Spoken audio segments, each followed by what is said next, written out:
बिस्मिल्लाहिर्रहमानिर्रहीम। हज़रत अबू सईद खुदरी रज़ी अल्लाह ताला अन्हो से मरवी है कि कुछ अंसार ने रसूल अल्लाह सल्लल्लाहु अलैहि वसल्लम से माल मांगा।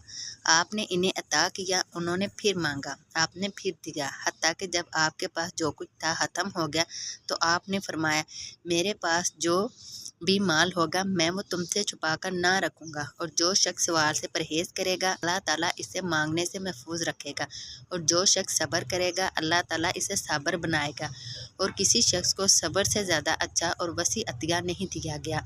सुन्ने नसाई हदीस नंबर 2589। हज़रत अबू हुरैरा रज़ी अल्लाह ताला अन्हो से रवायत है, रसूल अल्लाह सल्लल्लाहु अलैहि वसल्लम ने फरमाया, कसम इस ज़ात की जिसके हाथ में मेरी जान है, तुम में से एक शख्स अपनी रस्सी पकड़े और अपनी पुश्त पर लकड़ियों का गट्ठा लाद कर लाए और इसे बेच कर गुजारा करे, इस बात से कहीं ज़्यादा बेहतर है कि वो किसी ऐसे आदमी के पास जाए जिसे अल्लाह ताला ने अपने फजल से नवाज रखा है और इससे जाकर मांगे, फिर वो इसे दे या ना दे। सुन्ने नसाई हदीस नंबर 2590।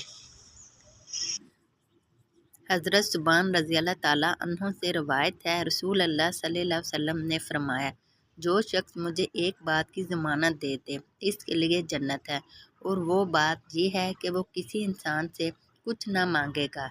सुन्ने नसाई हदीस नंबर 2591।